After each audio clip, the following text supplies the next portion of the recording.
¿Me pueden ver a mí? Sí. Muchas gracias. Y ahora ven la pantalla proyectada. Sí. Ok, hoy lo que vamos a ver específicamente es ese video. Vamos solos.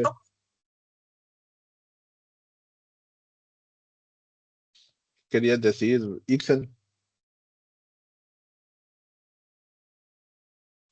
No, nada, licenciado.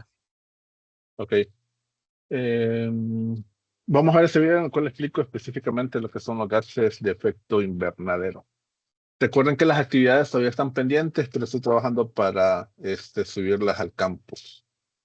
Así que sigamos pendientes con esto y avancemos con las clases. Y les voy a compartir específicamente la presentación que uso probablemente en esta semana.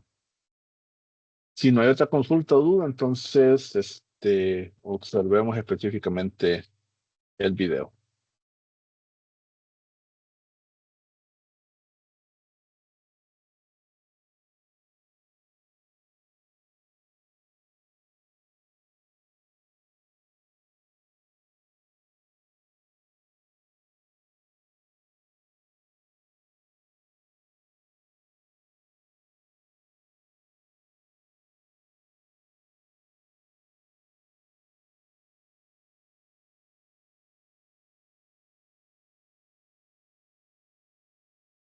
No sé si soy yo, pero no se escucha.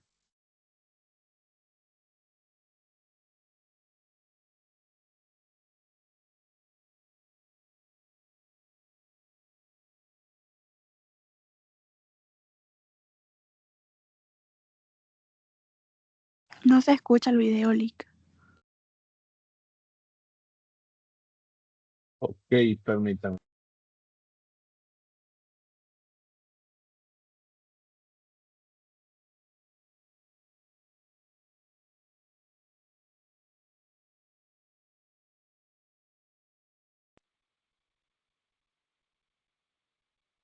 Vamos a ver específicamente son los gases de efecto invernadero. Lo que estamos viendo ahorita en la pantalla nos representa los principales gases de efecto invernadero. El dióxido de carbono, que es el que tiene una mayor cantidad de presencia en el ambiente. El metano, un 18%, el óxido nitroso, un 6%, el ozono, cuando está en la troposfera, considerado aproximadamente un 9%, y los cloruro-fluorocarbonatos, o más conocidos como CFC, con un 17%. Estos CFC también son refrigerantes para aires acondicionados. Lo que pasa es que, lastimosamente, ¿cómo decirlo? No en todos los lugares que se tiene aire acondicionado se le da un mantenimiento adecuado. Y varios de los refrigerantes que utilizan los aires acondicionados, por ejemplo el R21 o el R22, eh, tienen una capacidad para destruir la capa de ozono y también tienen alta capacidad o alto poder también para calentamiento de la atmósfera. Entonces, por eso es que son considerados de esta forma. Entonces, estos gases de efecto invernadero, básicamente lo que representan cada uno de estos, como habíamos mencionado, es como la capacidad que tiene la propia atmósfera para calentar o mantener o retener en cierta forma el calor procedente del exterior. Entonces, el efecto invernadero es necesario.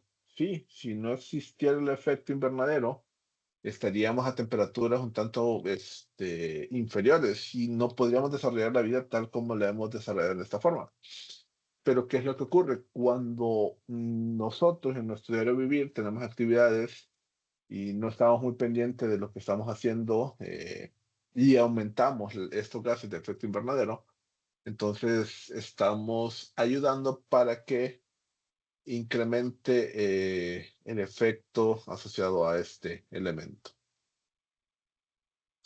Entonces, si nosotros nos metemos en un carro bajo el sol y estamos con las ventanas cerradas, observamos que hay como, quizás aunque la temperatura en el exterior esté un poco más baja, vamos a ir observando que la temperatura va aumentando.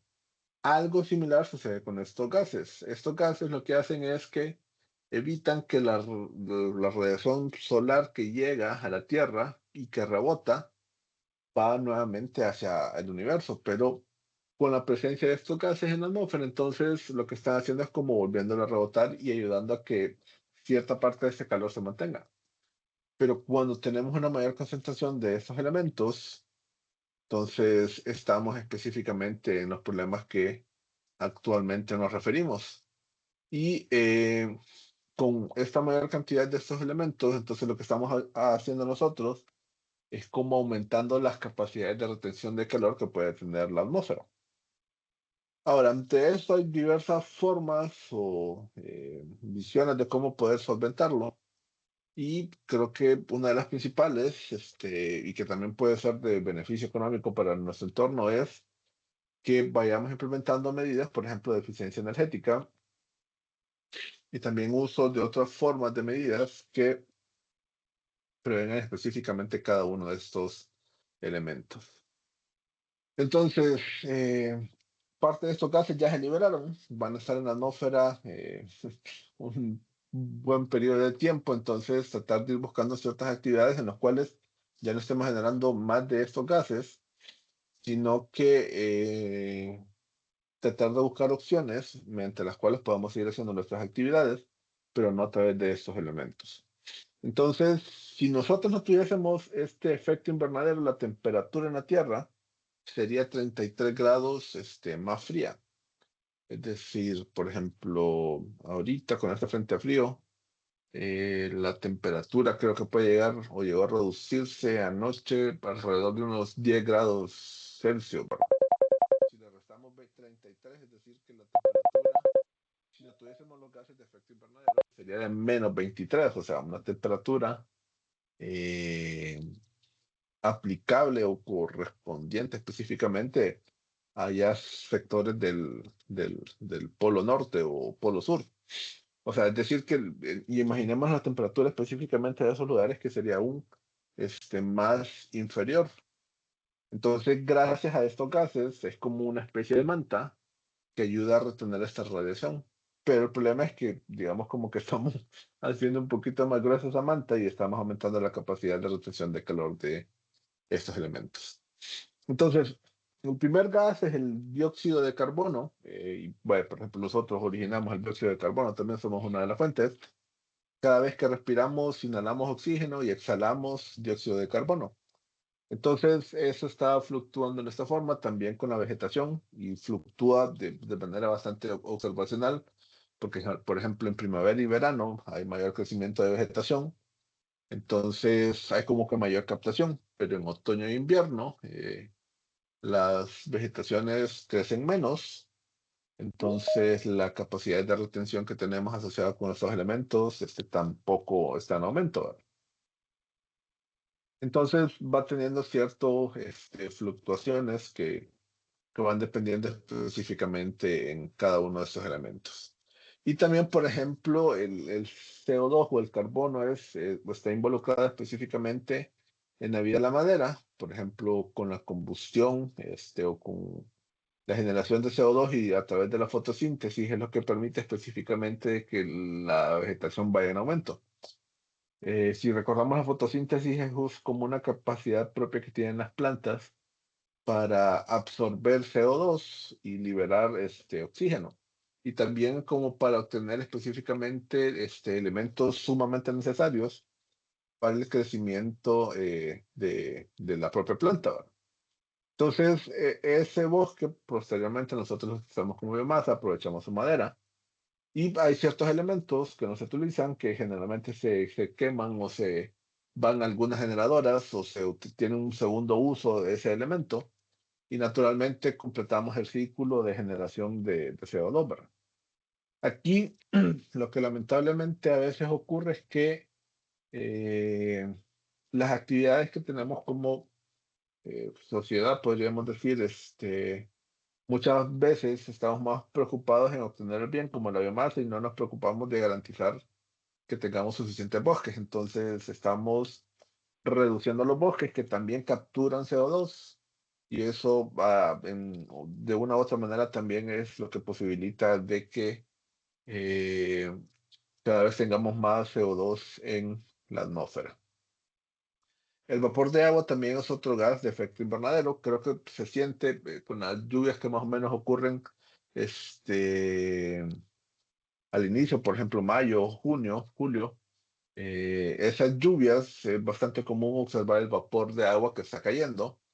Y generalmente cuando llueve o previo a llover es bastante fácil sudar en estos lugares, ¿verdad? Y eso es básicamente específicamente por el vapor de agua que está presente en esos lugares. Entonces, estos elementos están constantes en el ciclo del agua. Se llueve, eso se evapora específicamente con la temperatura que se encuentra en estos lugares, y ese vapor después va subiendo específicamente hacia la atmósfera y se combina y termina formando nuevas nubes que posteriormente van a estar lloviendo.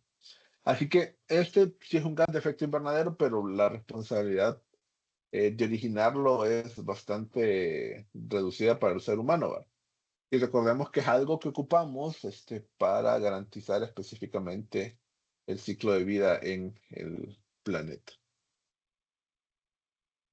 También tenemos el metano a través de sus reacciones microbianas de fermentación, y también estos se liberan muchas veces en minas, o por ejemplo, hay un tipo de generación de energía renovable que es la geotermia. Entonces, con algunos métodos antiguos de la geotermia se pueden liberar metano, pero es una forma que generalmente se obtiene con estos elementos. Bueno, por ejemplo, también con las heces o con los pedos, muchas veces tienen metano y es algo que se está liberando también en la atmósfera también a través de estas reacciones. Por ejemplo, también con las vacas, las heces fecales que ya depositan sobre la tierra es una forma para obtener esta cantidad de metano. Por ejemplo, hay varios lugares que tienen como otra visión un tanto más avanzada. Y, por ejemplo, donde están las vacas, en su constante crecimiento, las tienen en una ubicación un tanto más acercada para que las heces fecales que están produciendo queden específicamente cerca y quizás en un sector sobre cemento, en el cual es mucho más fácil recogerla. Y esas se pueden tratar específicamente en un biodigestor, ya sea para producir calor o como una fuente de energía específicamente para estos procesos. En sí, el metano por así decirlo, es como uno de los componentes principales de lo que se conoce como el biogás. El biogás es como una combinación de metano con dióxido de carbono. Y cuando el porcentaje de metano que se tiene es superior al 60-65%, entonces se puede aprovechar para producir energía. Un ejemplo aquí en Honduras es, por ejemplo, Palcasa. Palcasa creo que se llama la empresa de generación que está ahí en Progreso. Y ellos tienen experiencia con el uso de palma africana. El óxido nitroso, bueno, algo que se me olvidaba mencionarles, perdón, antes del metano, es que el metano tiene una mayor capacidad de calentamiento en comparación con el dióxido de carbono. Alrededor de 25, podríamos decir, toneladas de dióxido de carbono equivalen a 1 tonelada de, CO, de metano. Es decir, si se está liberando una cantidad X de metano, eso equivale a como que si nosotros también estuviésemos liberando 25 veces esa cantidad X de CO2. Entonces, este gas, a pesar de que no puede ser una gran cantidad, pero sí tiene esa capacidad de retención de calor 25 veces comparado con el dióxido de carbono. Y otra característica que tiene es que la cantidad de años que este está en la atmósfera, si no se retiene o no se le da un uso, es aproximadamente de 20 años. Es decir, el metano que liberamos hoy va a tardar específicamente 20 años para que desaparezca de la atmósfera. Y esas cantidades que acabo de mencionar, si lo mencionamos con el óxido nitroso, es un poco como que más grande. Por ejemplo, el óxido nitroso tiene 200 o equivale a 298 veces la cantidad que se libera en comparado con el dióxido de carbono. Es decir, 298 toneladas de dióxido de carbono equivalen a 1 tonelada de óxido nitroso. es decir, ambas cantidades pueden retener la misma cantidad de calor. Y el óxido nitroso, por desgracia, que se libera actualmente en la atmósfera, va a tomar aproximadamente 300 años para que desaparezca de la atmósfera. Entonces es un proceso sumamente largo. Y aquí es lo importante de saber manejar específicamente este elemento, porque no necesitamos grandes cantidades para generar esos elementos de radiación. ¿Y cómo esto se produce generalmente? El nitrógeno, que es uno de los componentes de este elemento, es como algo que se requiere específicamente para el crecimiento de las plantas. Entonces, en los fertilizantes es bastante común utilizar este elemento y no toda la cantidad que se está inyectando en estas plantaciones es lo que se utiliza para retenerlas. Entonces, es lo que se observa con cada uno de estos elementos. Entonces, ese es el cuidado que debemos de tener específicamente con este elemento. Luego están los CFCs o los halocarburos, que es como esta combinación de elementos que habíamos mencionado, estos refrigerantes, y estos sí son, podríamos decirlo, únicamente responsabilidad humana. Es decir, los CFCs o halocarburos que se encuentran presentes actualmente en la atmósfera están ahí sí y solo sí porque los seres humanos tenemos necesidades y no hemos tenido el suficiente cuidado para evitar de que estos se estén liberando hacia la atmósfera. Entonces, estos elementos son o están catalogados de diversas formas, por ejemplo, propulsiones en aerosoles. No sé si alguna vez ustedes se han preguntado con algún desodorante o algo por el estilo, que ustedes apretamos el botón y sale el líquido. O el elemento que tenemos ahí, que por ejemplo, puede ser para protección de, de radiación solar, o puede ser un repelente o un protector solar. Entonces, estos elementos antes eran bastante comunes, que se utilizaban como para ayudar a extraer específicamente el líquido mediante el cual se estaba apretando específicamente dicho elemento. Y también para el uso de refrigerantes, o sea, tenían altas capacidades para la destrucción de la capa de ozono y también tenían o eran específicamente gases de efecto invernadero. Y la capacidad de retención de calor era aproximadamente, o variaba específicamente según el tipo, pero variaba entre cantidades entre 200 hasta 12.000. El equivalente que, por ejemplo, retiene calor un elemento de dióxido de carbono, es decir, por decir una cantidad de X. Una tonelada de ese elemento podría equivaler hasta 12.000 toneladas de CO2. Entonces, por eso es que es sumamente importante el manejo específicamente con cada uno de estos elementos y evitar de que estos se liberen a la atmósfera. Y recordemos lo que tenemos aquí marcado, que estos gases, todos los que hemos mencionado anteriormente, retrasan la difusión de radiación infrarroja, específicamente eso que mencionábamos, como una especie de manta. Creo que en la noche nosotros nos arropamos cuando tenemos frío o la necesidad de arroparnos, ¿verdad? Y cuando nos arropamos, la temperatura corporal en nosotros tiende a aumentar un poco, ¿verdad? Eso es lo que predice específicamente esa manta. Entonces, eso es lo que producen específicamente estos gases. Aumentan la capacidad de la atmósfera para retener calor. No sé si hay dudas o lo dejamos esto por acá y lo miraríamos en la siguiente clase.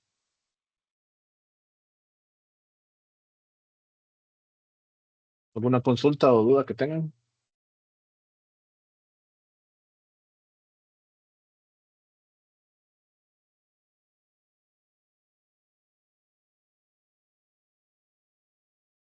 Yo creo que no, Lick. Bueno, si no hay consultas, entonces quedamos por aquí. Mañana miraríamos esto de cómo se han comportado los gases de efecto invernadero en Honduras. Hay dos estudios, o dos comunicaciones que se han hecho, es el nombre que tiene ese elemento. Y vamos a ver mañana específicamente los valores registrados hasta la fecha. Entonces, nos vemos y seguimos mañana. Pasen buen Nos día. vemos. Listo, Lick, gracias. Gracias, Lick, gracias, Lick. Saludos. Gracias, licenciado. Saludos.